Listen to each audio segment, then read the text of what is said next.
Bienvenido de nuevo.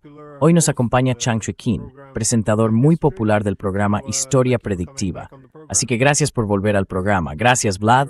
Y hoy nos acompañas desde Los Ángeles.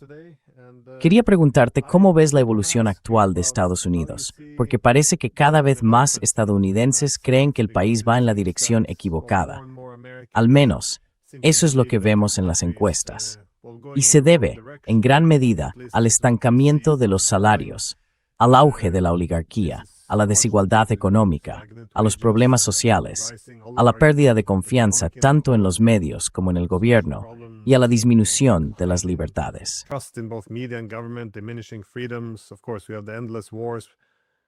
Por supuesto, tenemos las guerras interminables, la polarización política. La asfixiante deuda nacional es, por supuesto, un problema enorme, y la lista parece no terminar nunca. Y me viene a la mente el libro de Paul Kennedy, de 1987, Auge y caída de las grandes potencias. También explicó muy bien este concepto de la sobreextensión imperial, en el que los compromisos estratégicos superan con creces la fortaleza económica. Me preguntaba, ¿hasta qué punto ve ahora en Estados Unidos indicios de este declive imperial? ¿Qué síntomas buscaría?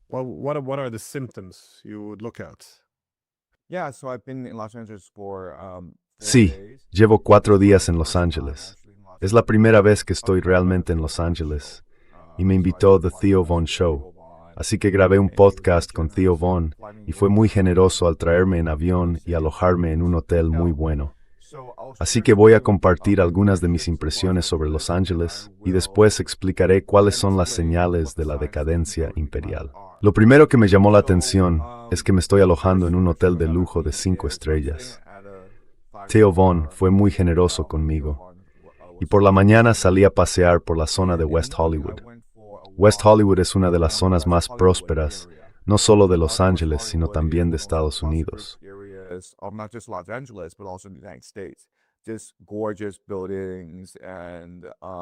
Edificios preciosos y la gente es guapísima. Y mientras camino por uno de los barrios residenciales veo delante de mí un montón de mierda de perro. Lo rodeo y tardé un par de minutos en darme cuenta de que, en realidad, no era de un perro. Y pensé para mis adentros, ¿cómo puede ser que en una sociedad haya gente a la que no le importa, que simplemente siente que, a plena luz del día, puede cagarse en medio de la calle y a nadie le importa? Y lo que esto nos dice es que, en realidad, hay una ruptura del contrato social. Tengo la sensación de que la gente siente que forma parte de la sociedad.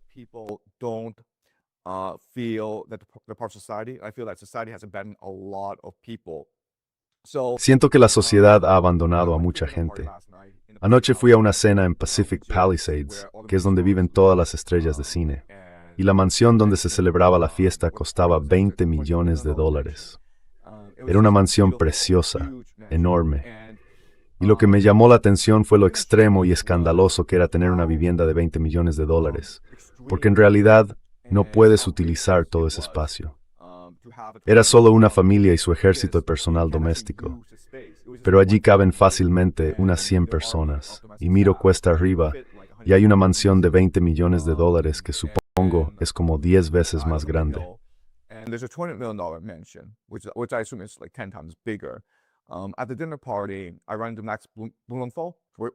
En la cena me encuentro con Max Blumenthal. Estamos sentados juntos y nos quejamos del lujo obsceno de Pacific Palisades. Así que decidimos ir a Skid Row para comparar. Vamos en coche a Skid Row por la noche. Y Skid Row es literalmente una escena de una película apocalíptica.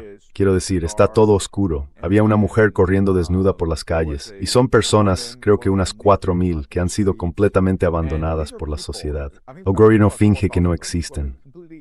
Por esa noche salgo a pasear alrededor de mi hotel. Es abuse en la ting.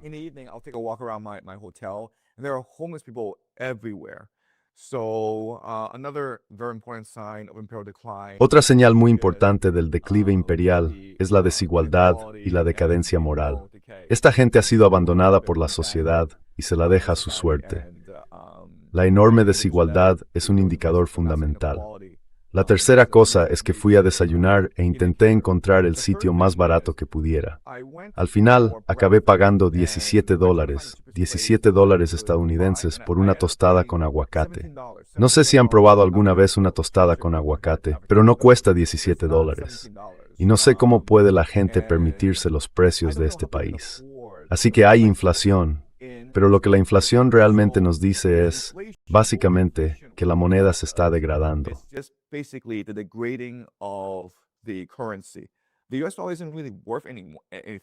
El dólar estadounidense ya no vale realmente nada, porque en estos últimos 10 años no han hecho más que imprimir billones, y siguen imprimiendo billones para sostener la economía. Está la burbuja de deuda de la inteligencia artificial, que todo el mundo cree que va a estallar tarde o temprano. Está esta guerra en Irán, en la que se gastan decenas de miles de millones cada semana, sin ningún propósito real ni estrategia a la vista. Y mientras tanto, hay polarización política en Washington, D.C., donde, en lugar de centrarse en las cuestiones fundamentales, tanto demócratas como republicanos se señalan mutuamente. Así que creo que hay muchísimos signos de decadencia imperial. Y no soy muy optimista sobre el futuro de Estados Unidos. I'm not very optimistic about the future of the United States. Es muy extraña toda la filosofía económica que tienen ahora, porque antes se evaluaba una economía por su capacidad de servir a la sociedad. En el siglo XIX había economistas estadounidenses, incluidos economistas liberales, que señalaban que era importante gravar a quienes viven de las rentas para evitar el auge de una oligarquía. Y esos impuestos debían financiar infraestructuras, no solo para mejorar la competitividad en los mercados internacionales, sino también para el vida del ciudadano medio.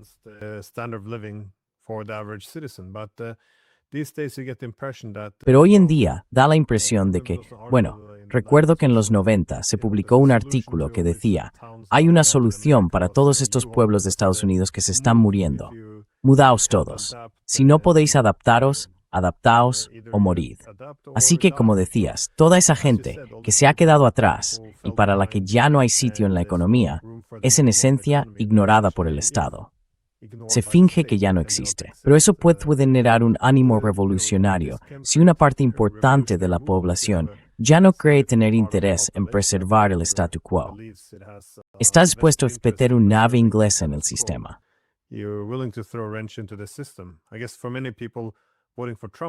Supongo que para mucha gente, votar a Trump fue una especie de llave inglesa. Pero también quería preguntarte por la propensión a usar la fuerza militar. Porque a menudo hablo con gente del ejército estadounidense, coroneles retirados y demás, y siempre señalan que nos dirigimos hacia una crisis económica. Ya no podemos permitirnos este imperio. Deberíamos replegarnos. Deberíamos evitar estas guerras interminables. De nuevo, esa es una de las razones por las que la gente votó a Trump. Pero en cambio, tendemos a ver que las grandes potencias en declive parecen más proclives a usar la fuerza militar justo cuando en esencia no pueden permitírselo. ¿Cómo explicas esta dinámica?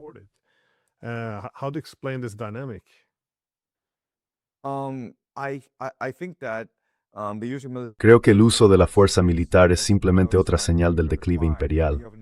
Tienes a un ejército de élite que vive en sus burbujas, y no son ellos quienes son enviados a luchar al extranjero. No son ellos quienes sufren las consecuencias de las pérdidas militares.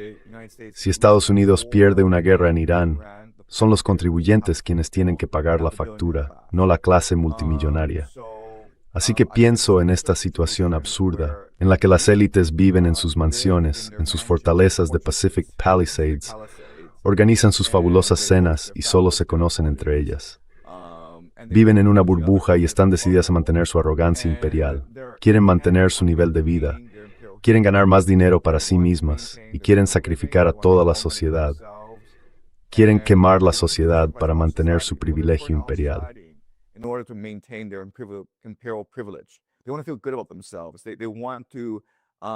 Quieren sentirse bien consigo mismos. Quieren vivir en un mundo en el que Estados Unidos sea la única superpotencia. Sienten nostalgia de los Estados Unidos de los años 90, durante el momento unipolar, cuando en realidad todo el mundo miraba a Estados Unidos en busca de salvación. La Unión Soviética se había derrumbado, y Estados Unidos era visto como una fuerza fundamental para el bien en el mundo. Y esta gente, la élite, sigue anclada en ese mundo. Mientras tanto, la sociedad estadounidense ha decaído y se ha vuelto mucho más corrupta por la codicia desmedida de la clase multimillonaria. Así que, aunque quienes estamos fuera lo vemos como una insensatez, aunque creamos que Estados Unidos no puede derrotar a Irán en una guerra, y que esto provocará turbulencias económicas no solo en Estados Unidos, sino en todo el mundo, las propias élites viven en una realidad aparte.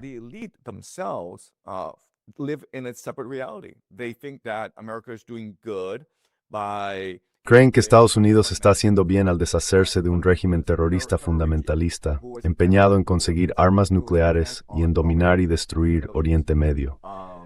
Así que es importante, es bueno que Irán sea destruido.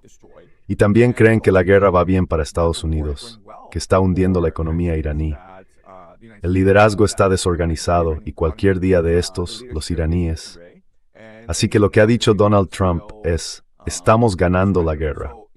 No es culpa nuestra si los iraníes no reconocen que están perdiendo. Son, en esencia, la clase de los multimillonarios de la generación del baby boom. Viven en su propia realidad aparte, completamente desconectados de nuestra realidad.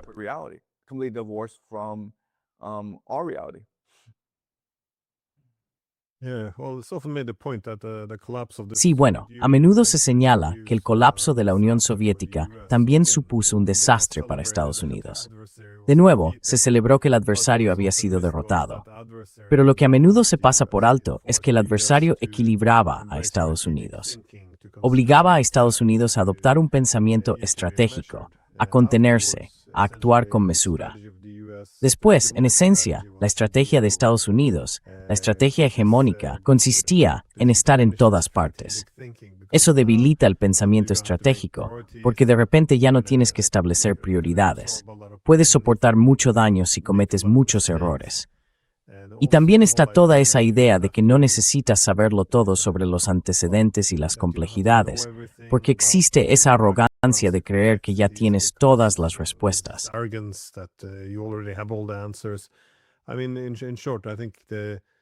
Quiero decir, en resumen, creo que Estados Unidos, sí, toda esa sobreextensión imperial, en el sentido de tener obligaciones en todo el planeta, en cada rincón del mundo, y de que Estados Unidos deba tener la última palabra. Eso, inevitablemente, agotaría a Estados Unidos. Mucha gente ya advirtió de esto en los años 90. Se agotarían a sí mismos. Todos los recursos del núcleo se desviarían hacia la periferia para mantener un imperio. De eso es, en gran medida, de lo que estás hablando, ¿no? Es decir, toda la infraestructura, el aumento de la pobreza, todo ese dinero que podría gastarse en la población, se va al extranjero para mantener un imperio. Sí.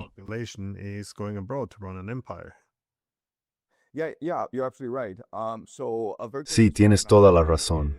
Una analogía histórica muy buena es la República Romana. Ha habido mucho debate sobre por qué fracasó la República Romana, pero los propios romanos creían que fracasó porque destruyeron Cartago. Justo antes de la Tercera Guerra Púnica, hubo un enorme debate en el Senado romano sobre si debían atacar Cartago. Personas como Catón el Viejo querían destruir Cartago de una vez por todas, porque la veían como la amenaza final y definitiva para la supremacía de la República Romana.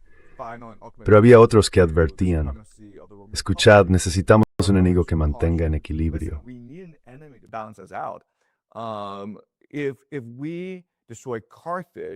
Si destruimos Cartago, nos volveremos arrogantes como todos los demás imperios del pasado, y nos desgarrarán la guerra civil y los conflictos internos. Nos embarcaremos en aventuras militares sin sentido en el extranjero. Nos expandiremos demasiado rápido.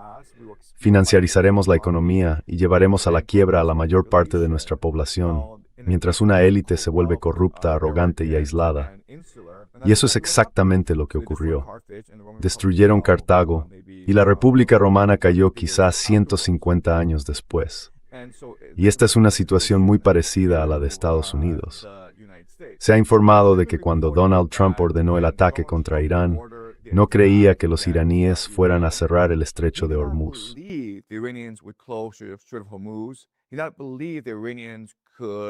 No creía que los iraníes pudieran mantenerse unidos. No creía que los iraníes fueran a atacar infraestructuras energéticas del CCG. No se creía nada de esto. De hecho, no tenían un plan B. No tenían un plan para continuar la guerra más de 4 semanas. Pensaban que los bombardeos aéreos, la decapitación, serían suficientes. Y esto procede de informaciones de la Casa Blanca de Trump. Y todo el mundo dice, esto no tiene sentido. No pueden ser tan estúpidos. No tan estúpidos, pero sí son así de arrogantes. Recuerden, no fue solo el colapso de la Unión Soviética lo que alimentó la arrogancia de los estadounidenses.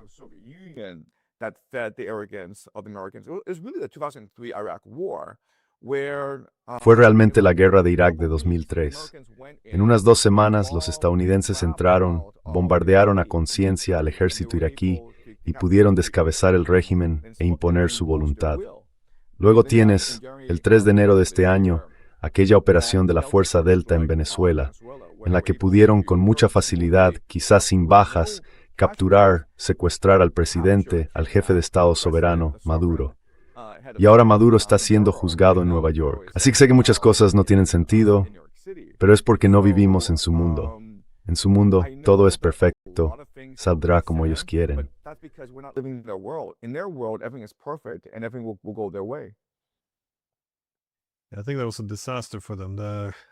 Creo que eso fue un desastre para ellos. De nuevo, ese éxito, por llamarlo así, en Venezuela, probablemente no habrían entrado en Irán con las armas por delante y llenos de optimismo si no hubiera venido precedido de esa victoria. Pero, de nuevo, muchos estadounidenses sí reconocieron que había indicios de una sobreextensión imperial. Al menos, supongo que esa es parte de la razón por la que mucha gente votó a Trump. Es decir, todo el principio de América primero puede interpretarse así. Si tenemos una sobreextensión imperial, si nuestros compromisos en todo el mundo han superado ya nuestras capacidades económicas, ¿cuál sería la solución? Desprenderse de algunos de esos compromisos internacionales. Ya sabes, en esencia, así es como parecía que se comunicaba inicialmente América primero. Es decir, pongamos a este país primero, y ya sabes, no podemos proteger a los europeos.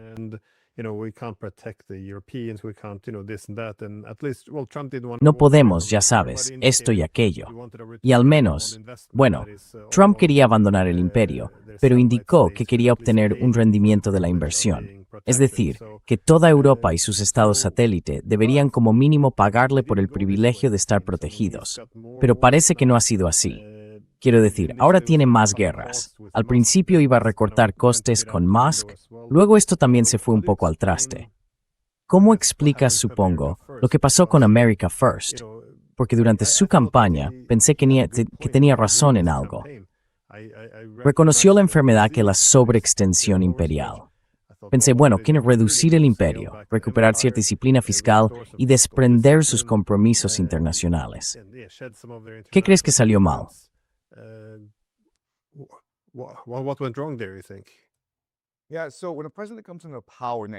Sí, cuando un presidente llega al poder en Estados Unidos, normalmente es porque cuenta con el apoyo de muchas facciones distintas.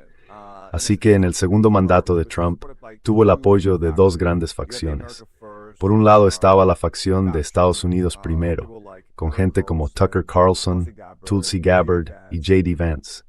Querían que Estados Unidos se retirara de sus compromisos en el mundo y se centrara en reforzar su capacidad manufacturera. Esa era una facción, pero también estaba otra facción que la gente no valoró debidamente, el lobby israelí, o la facción de Israel primero. Y estas personas siempre estaban presentes.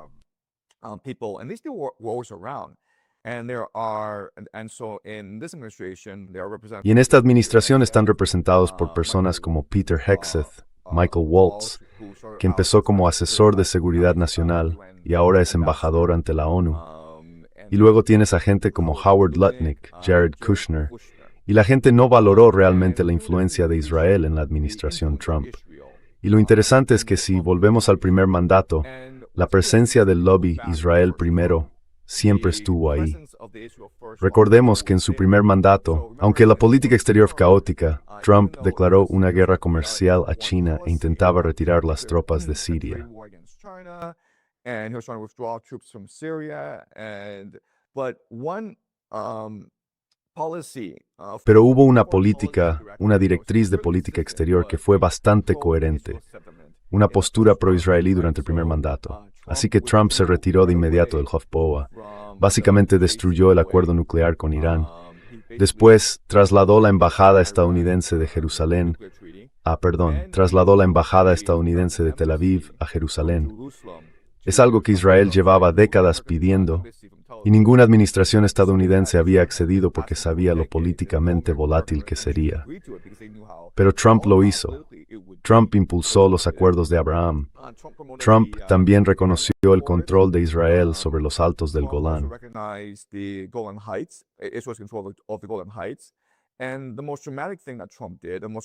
Y lo más dramático que hizo Trump, y también lo más trascendental, por supuesto, fue ordenar el asesinato del general Qasem Soleimani, lo que precipitó esta crisis con Irán. Así que en su primer mandato fue muy claramente de Israel primero.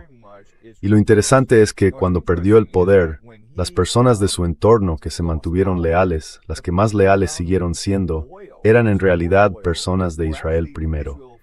Entre ellas estaban Sheldon y Miriam Adelson. Sheldon Adelson fue el mayor respaldo financiero de Trump, tanto en 2016 como en 2020. También gente como Sean Hannity, el presentador de noticias de Fox TV, que es muy cercano a Trump. Creo que hablan por teléfono todos los días.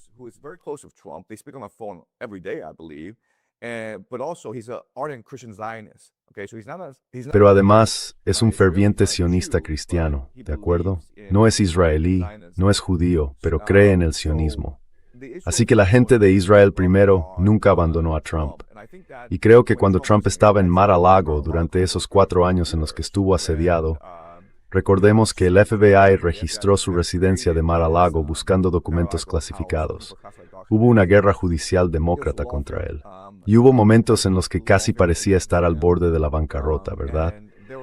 Así que atravesó sus peores días durante esos 4 años de exilio, y el lobby de Israel primero siguió apoyándolo. Y creo que él siente lealtad hacia Israel. Y en muchos sentidos, creo que Trump lanzar esta guerra contra Irán es una forma de agradecer a Israel su apoyo durante los últimos 8 años.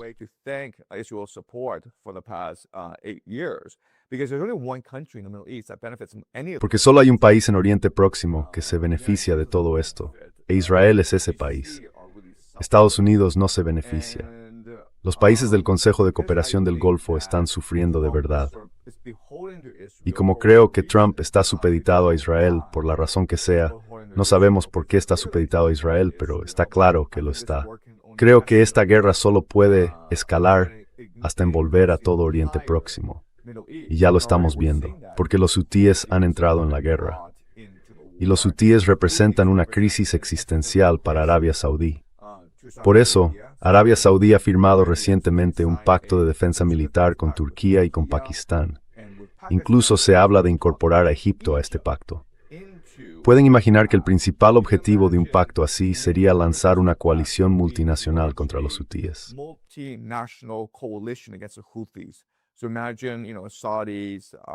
Así que imaginen a los saudíes alineados con los egipcios, los pakistaníes y los turcos, lanzando una agresión contra los hutíes.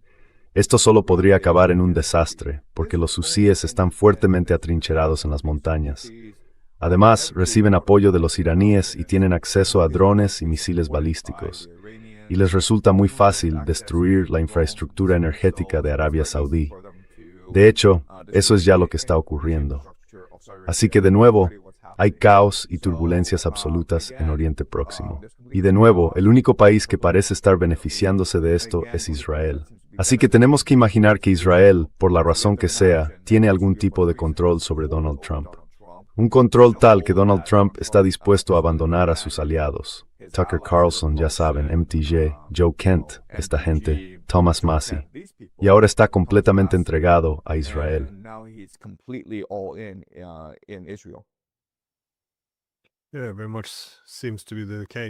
Sí, parece ser muy claramente el caso.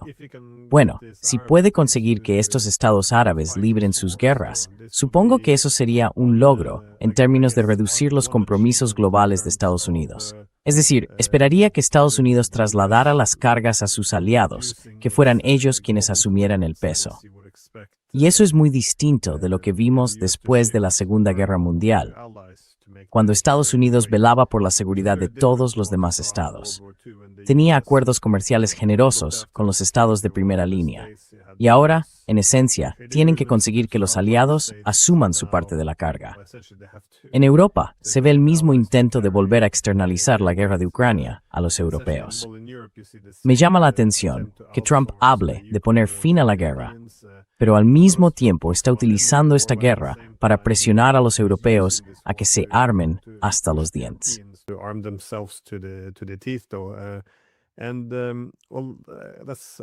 Y eso es también lo que quiero preguntarte sobre Europa, porque una vez más, este continente se destruyó a sí mismo en 2 guerras mundiales, y se puede sostener que prolongó su existencia al engancharse a Estados Unidos, aunque como socio menor. Pero eso también ha dejado, por supuesto, a los europeos atrapados en una dependencia estratégica muy fuerte. El objetivo durante las últimas décadas ha sido, evidentemente, elevarse mediante este poder de negociación colectivo para alcanzar algún tipo de igualdad con Estados Unidos. Creo que en los últimos 20 años se ha desvanecido cualquier posibilidad de lograrlo. Pero estamos viendo un periodo de la historia muy interesante. Es decir, Estados Unidos está perdiendo interés en una Europa cada vez más irrelevante, mientras que los europeos parecen no hacer más que aumentar su dependencia de Estados Unidos. ¿Qué te dice esto sobre el futuro de Europa?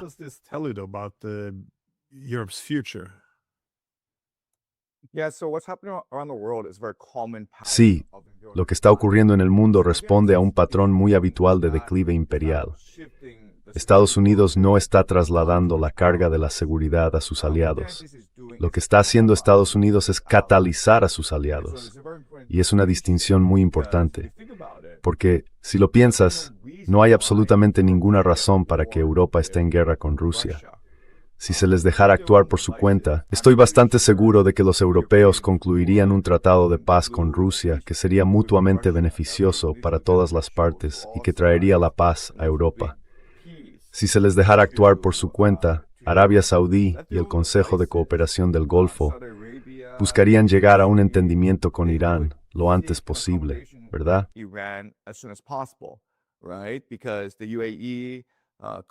Porque los Emiratos Árabes Unidos, Kuwait, Irán y Qatar no pueden permitirse que el estrecho de Hormuz siga cerrado mucho más tiempo. Querrían un alto el fuego inmediato y probablemente estarían dispuestos a pagar $20,000 para garantizar un alto el fuego con Irán. Si se les dejara actuar por su cuenta, habría paz. Pero el imperio estadounidense tiene un problema: una deuda nacional de $40 billones. Así que, si Estados Unidos se retirara del mundo, esa deuda nacional colapsaría y la economía estadounidense también colapsaría. La moneda fiduciaria, el dólar estadounidense, se iría a cero sin demanda mundial.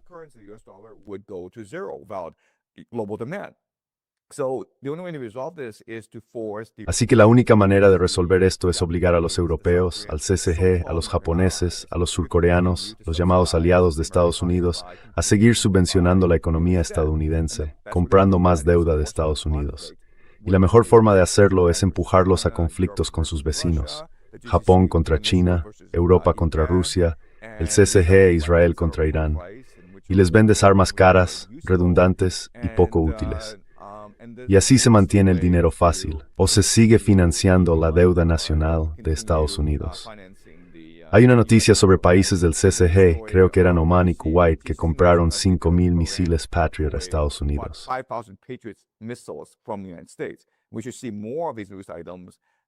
Deberíamos ver más noticias de este tipo a medida que avance todo esto. Y esos misiles Patriot, recuerden, ha quedado demostrado en estos últimos 3 meses que en realidad no funcionan. Los sistemas de defensa Patriot no sirven contra los misiles balísticos iraníes. Ya saben, su fantástico invitado Ted Postol, del MIT, ha explicado con mucha claridad que esos sistemas de defensa aérea no hacen realmente nada. que es muy fácil sortearlos. Pero de nuevo, el objetivo no es ganar esta guerra. El objetivo ni siquiera es imponer esta guerra a los aliados de Estados Unidos. El objetivo es canibalizar a los aliados de Estados Unidos, obligándolos a comprar sistemas de defensa estadounidenses redundantes e inútiles.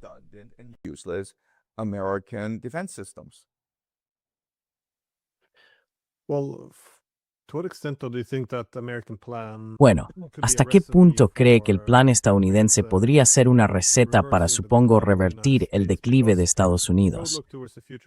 Porque si mirara hacia el futuro de Estados Unidos frente a Europa, querría ver qué les hizo exitosos en un principio y, bueno, cuáles de esas variables siguen presentes. Sin embargo, parece que Estados Unidos tendría ahora más recursos a los que recurrir que los europeos, con estas economías que se están desindustrializando y la falta de cohesión entre los distintos estados. En conjunto, no veo un buen modelo económico ni un lugar claro en el mundo, ahora que el mundo es multipolar. Así que, ¿cómo ve usted a estos dos? Bueno, ya no llamaría gigantes a los europeos, pero a estos dos actores.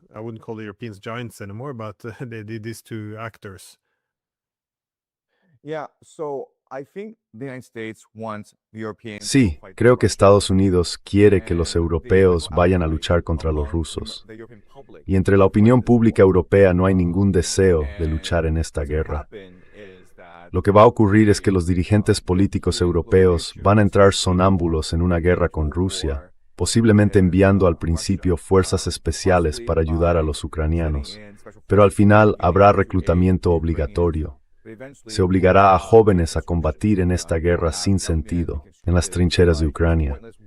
Esto provocará una revolución política, Brower. Recried.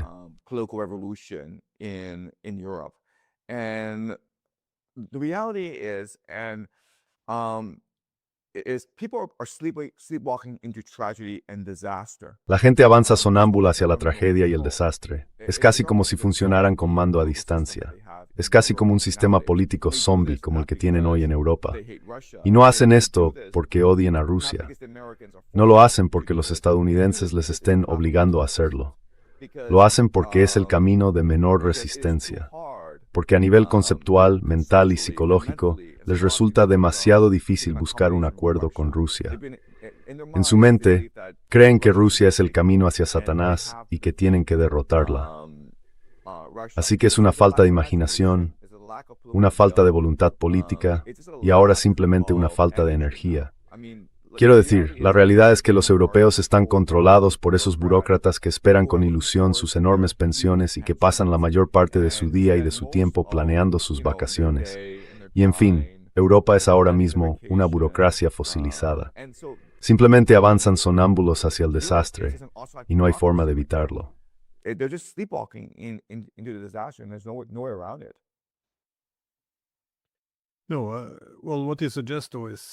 No, bueno, lo que usted plantea, sin embargo, es la necesidad de un cambio político interno. Lo ve así, porque yo puedo interpretar los acontecimientos actuales de dos maneras.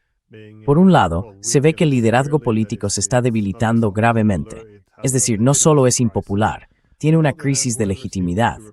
Por otro lado, quien quiera que parezca sustituir a los anteriores, por ejemplo, el mejor caso sería el del Reino Unido, donde Starmer es sustituido, en la práctica, por un Starmer más joven, pero más o menos igual. Es solo un lavado de cara. Y da la impresión de que incluso en Francia, si Macron dejara paso a alguien como Le Pen, ¿sería ella realmente tan diferente? Quiero decir, ¿ve unas simples elecciones o tendría que producirse un cambio, como un cambio de régimen, en esencia, un cambio de todo el sistema político?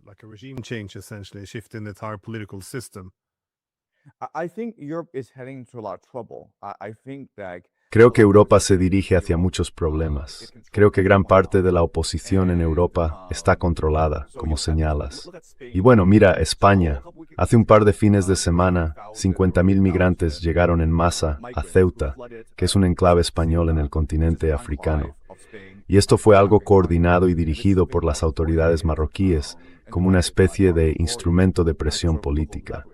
Esto ejerció una enorme presión sobre una coalición de izquierdas liderada por Pedro Sánchez en España. Y puedes imaginar que con toda esta presión probablemente perderán las elecciones frente a quién, Vox. Y el líder de Vox ha demostrado ser una persona pro-sionista, pro-Israel y pro-guerra. Pro-Israel, pro-war individual. So it's kind of absurd situation where Es una situación un tanto absurda. Si te opones al imperio estadounidense, financiarán a grupos de oposición y luego utilizarán todos sus recursos para socavar tu credibilidad y ejercer una enorme presión sobre tu población. Así que el imperio todavía tiene muchas herramientas a su disposición para imponer su voluntad a las poblaciones europeas. Y creo que durante los próximos 10 años, los europeos se verán obligados a hacer lo que dicten el imperio estadounidense y las fuerzas sionistas. Y este no es un futuro muy optimista para los europeos. La realidad es que tenemos una sociedad en declive, y tanto Estados Unidos como Europa son, en gran medida, sociedades en declive. Es imposible detener ese declive. La única cuestión es a qué velocidad muere.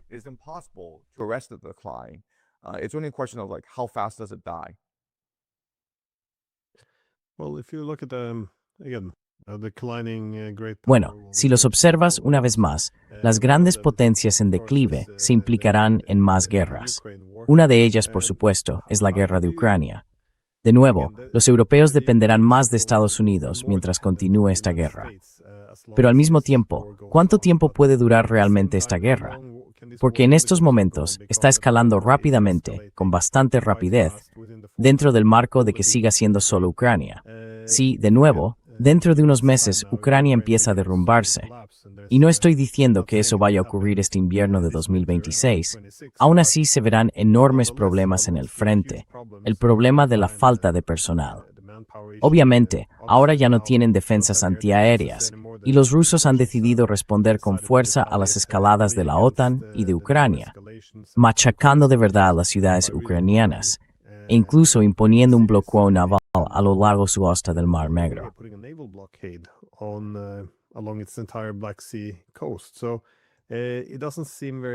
Así que ya no parece muy estable. Ese escenario ideal para Estados Unidos y los europeos, en el que las líneas del frente se mantendrían más o menos sin cambios y ucranianos y rusos simplemente se desangrarían mutuamente poco a poco. Parece que eso está llegando a su fin, porque da la impresión de que estamos alcanzando un punto de ruptura. Entonces, ¿cómo ve la evolución de esta guerra? Porque parece demasiado pronto para que los europeos envíen a su propia gente. No hay voluntad para ello. Incluso algunos de los países más rusófobos todavía no parecen querer enviar a sus propios hombres.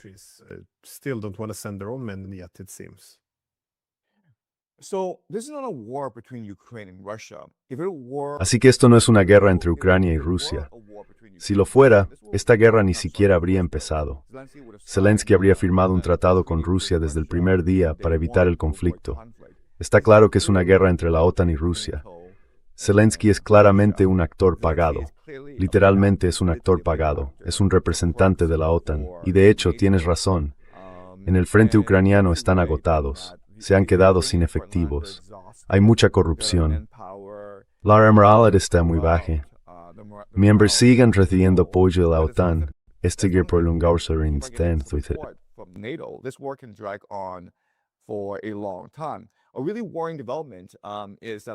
Una evolución realmente preocupante es que hace un par de semanas hubo un ataque con drones ucranianos contra un carguero iraní que transportaba mercancías en el Mar Caspio.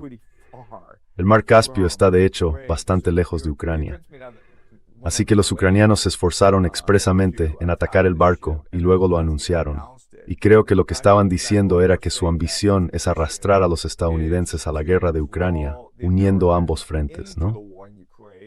Mostrando que Rusia e Irán son aliados. Si quieres derrotar a Irán, también tienes que derrotar a Rusia. Los estadounidenses no están interesados en fusionar ambos frentes, así que Zelensky tuvo que pedir disculpas a los iraníes.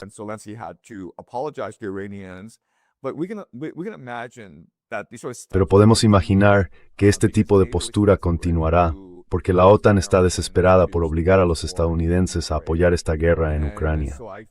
Y por eso creo que estos ataques en el Mar Caspio, este ataque contra los intereses iraníes, continuarán. Así que no creo que esta guerra vaya a terminar. Creo que es mucho más probable que esta guerra en Ucrania se fusione con la guerra en Irán. Y este contagio, este efecto dominó, seguirá extendiéndose. Otra zona de conflicto, otro foco de tensión en el mundo, es el mar de China Meridional. Así que Taiwán siempre será un foco de tensión entre Japón y China. Y creo que Corea del Norte podría entrar en el campo de batalla tarde o temprano.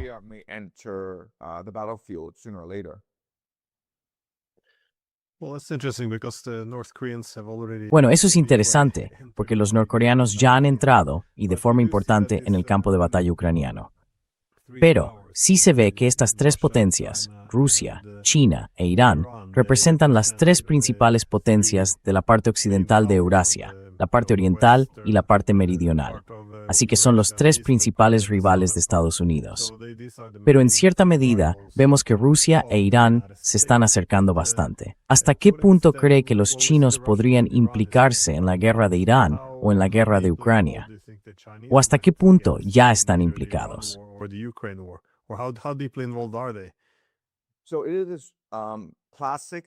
Así que esta es la clásica estrategia geopolítica china, mantener la neutralidad para maximizar sus opciones. Durante mucho tiempo, China intentó mantenerse al margen de esta guerra en Ucrania y de esta guerra en Oriente Medio. China siempre ha mantenido las distancias con esta guerra en Ucrania y ha cumplido muy estrictamente las sanciones estadounidenses contra Rusia. Esta guerra en Oriente Medio afecta directamente a los intereses chinos, porque China obtiene mucho petróleo y energía de Oriente Medio. Por eso, China estaba trabajando muy intensamente entre bastidores para buscar una solución diplomática. No creo que el primer alto el fuego hubiera sido posible sin la intervención china. Y creo que China insistió mucho en que ambas partes, tanto los iraníes como los estadounidenses, respetaran el memorando de entendimiento. Unas cosas realmente hicieron was China de exportar más foreign petróleo.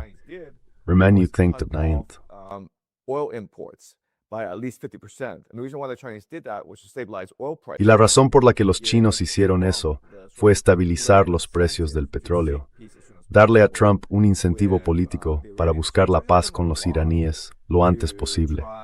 Así que los chinos han hecho mucho por intentar poner fin a la guerra en Irán cuanto antes. Pero los estadounidenses lo que están haciendo es irritar a China, imponiendo nuevos aranceles, sancionando a muchas empresas chinas y animando a Japón a remilitarizarse. Ahora mismo hay un Quad en Asia Oriental: Japón, India, Filipinas y Australia. Podemos imaginar que Estados Unidos está moviendo muchos hilos entre bastidores. Así que aunque China quiere llegar a un entendimiento con Estados Unidos parece decidido a estrangular a China.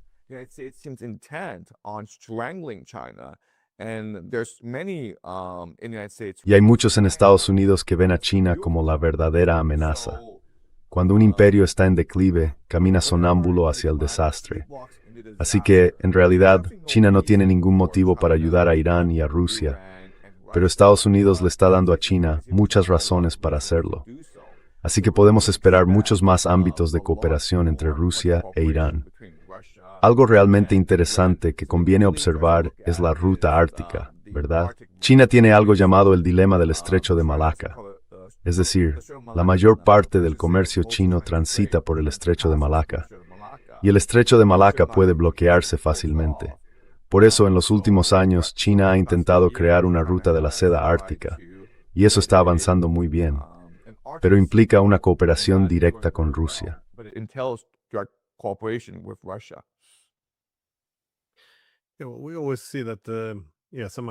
Siempre vemos que de alguna manera China está presente en todos estos conflictos. Por ejemplo, cuando el general Keith Kellogg defendía por qué era tan buena idea librar esta guerra contra Rusia, decía que utilizamos a los ucranianos para sacar a Rusia del tablero de los grandes rivales, y que eso nos permitirá centrarnos en China. Y al mismo tiempo, tienes a todos senadores estadounidenses y a distintos comentaristas que señalan que, bueno, al menos mientras continúa la guerra en Irán, podemos privar a los chinos de recursos importantes. Scott Bessent también plantea este argumento.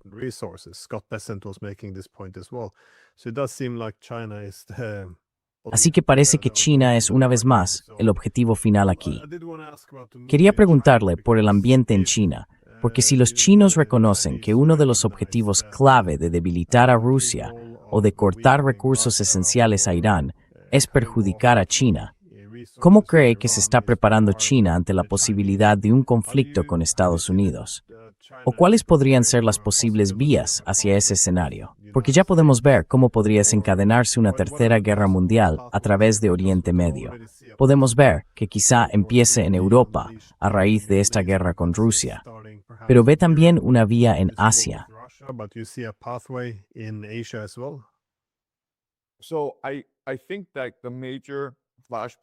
Así que creo que el principal foco de tensión en Asia Oriental será Corea del Norte. Y esta es mi lógica. Ahora mismo China quiere reunificarse con Taiwán, y esta es la principal agenda política de China. Pero China no quiere recuperar Taiwán por la vía militar. Eso sería un desastre y no acabaría bien. China quiere generar capacidad de influencia económica y política para reunificarse con Taiwán. La líder de la oposición de Taiwán, una mujer llamada Cheng Li-won, visitó China hace unos meses y fue recibida por el presidente Xi Jinping. Y ella está muy interesada en la reunificación y probablemente ganará las próximas elecciones generales en Taiwán.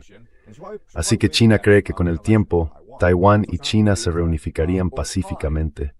Y eso sería sin duda el gran triunfo político del Partido Comunista.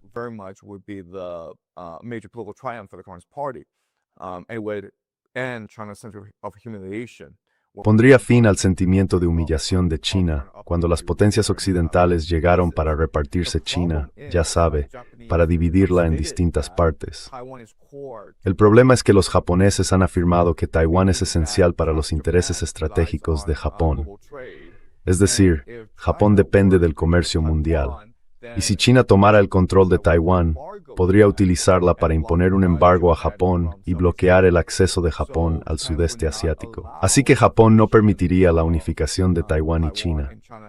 De hecho, en los últimos meses, la primera ministra Takeuchi ha puesto en marcha una oleada de remilitarización y ha impulsado una estrecha cooperación militar con India, Filipinas y Australia para contrarrestar lo que perciben como la amenaza china. Ahora bien, la estrategia geopolítica china consiste en intentar evitar una guerra cinética.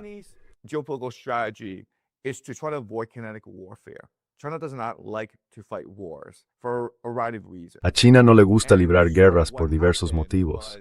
Y lo que ocurrió fue que en mayo, justo después de que Trump y Putin visitaran China, el presidente Xi Jinping hizo una visita personal a Corea del Norte. Y creo que la lógica de esto es utilizar a Corea del Norte como punto de presión contra Japón. Porque si Corea del Norte lanza misiles al mar de Japón, eso va a alarmar a la población japonesa. Y además, la población japonesa ya no quiere remilitarizarse. Ha habido muchas protestas contra la agresión de Japón. Así que, con suerte, la gran esperanza es que utilizando a Corea del Norte como punto de presión, Japón y China puedan llegar a un compromiso a través de Taiwán. Pero por desgracia, creo que los estadounidenses están intentando cooptar el sistema político japonés.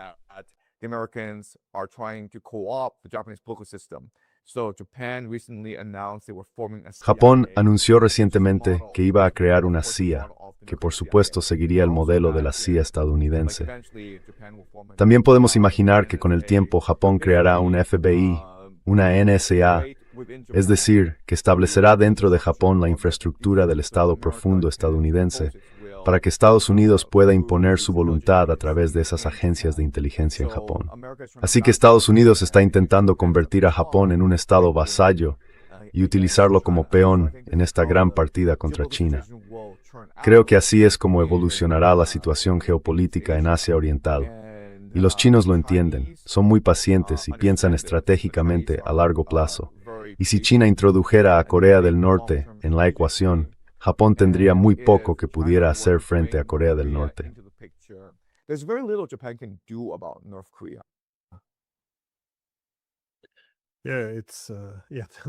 Sí, tampoco es un país con el que quieras ir a la guerra. Bueno, ¿qué se puede ganar? Y ya como última pregunta, dado que ha acertado bastante en muchas de sus predicciones, ¿en qué se fija ahora mismo? ¿O qué es lo que le quita el sueño? ¿Ve alguna tendencia preocupante?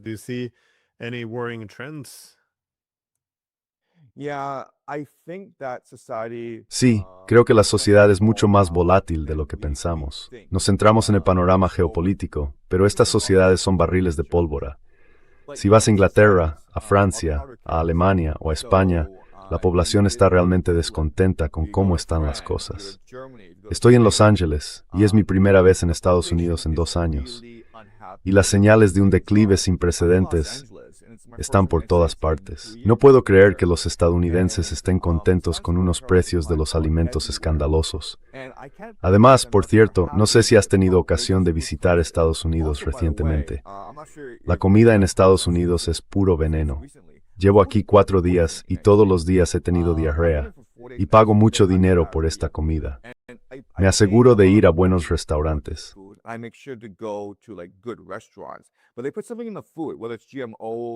Pero ponen algo en la comida, ya sean organismos modificados genéticamente, algún tipo de hormona de crecimiento o lo que sea. Pero eso hace que mi estómago se rebele contra mí. Y mi organismo tiene problemas para procesar la comida estadounidense. Y todos los europeos dicen esto. Los europeos vienen a Estados Unidos y no pueden creer el auténtico veneno que comen los estadounidenses. Así que no entiendo por qué el pueblo estadounidense aguanta esta mierda. Y creo que al final habrá un detonante y va a haber mucha violencia en Estados Unidos. Así que creo que hay algo de lo que la gente no es consciente.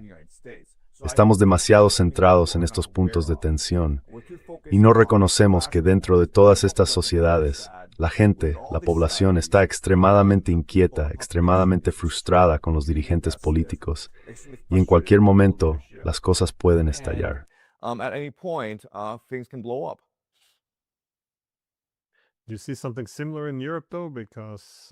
¿Ve algo parecido en Europa?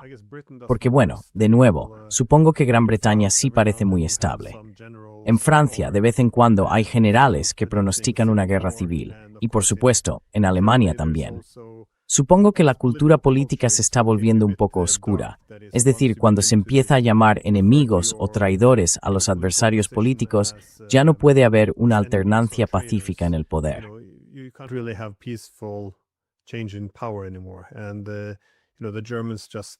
Y los alemanes, bueno, Merz, el canciller, hizo recientemente estos acuerdos secretos en los que estudiaba cómo retirarles la autonomía a algunos de los estados de la República si votan de la manera equivocada, porque los consideraban demasiado amistosos con Rusia, lo que significa que al parecer no están muy entusiasmados con la guerra.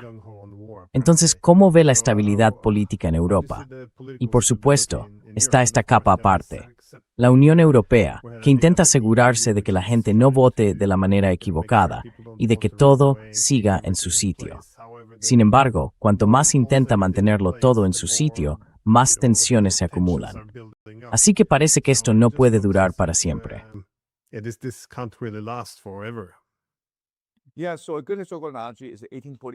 Sí, una buena analogía histórica son las revoluciones de 1848 en Europa. Si nos vamos a 1840, se parece mucho a cómo es Europa hoy. Hay malestar económico, hay mucha desigualdad, hay mucha corrupción, hay una élite distante, pero hay paz en Europa y parece que la población no está contenta, pero no va a rebelarse. Sin embargo, unos años después, debido al cambio climático, debido a los patrones meteorológicos, hay una hambruna en toda Europa.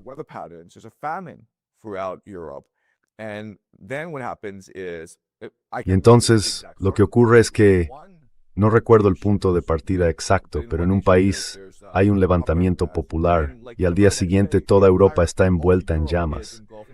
Así que creo que esta guerra en Irán provocará hambrunas en todo el mundo, especialmente en África. Hará que los precios de los alimentos se disparen en Estados Unidos. Y no estoy seguro de cuál es el umbral de tolerancia al sufrimiento de la población estadounidense. Así que es imposible predecir cuándo ocurrirán estas cosas. Pero creo que los ingredientes ya están ahí, y todo lo que hace falta es una chispa. Y una chispa podría ser, posiblemente, una inflación masiva provocada por esta guerra en Irán.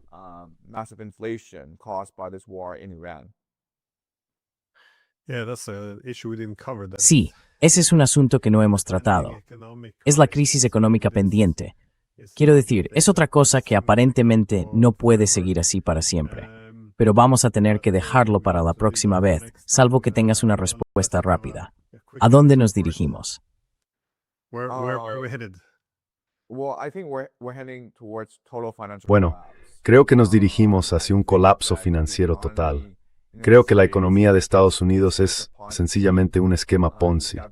Tienes tanto la burbuja del crédito privado, que ronda los 2 billones de dólares, como la burbuja de la inteligencia artificial, que también asciende a billones de dólares. Y estas no son burbujas sostenibles. Creo que cuando estallen, se manifestará toda la dureza del sufrimiento económico. Will manifest itself. Bueno, esta nota tan feliz, muchas gracias por el tiempo. Es siempre divertido. Muchas gracias.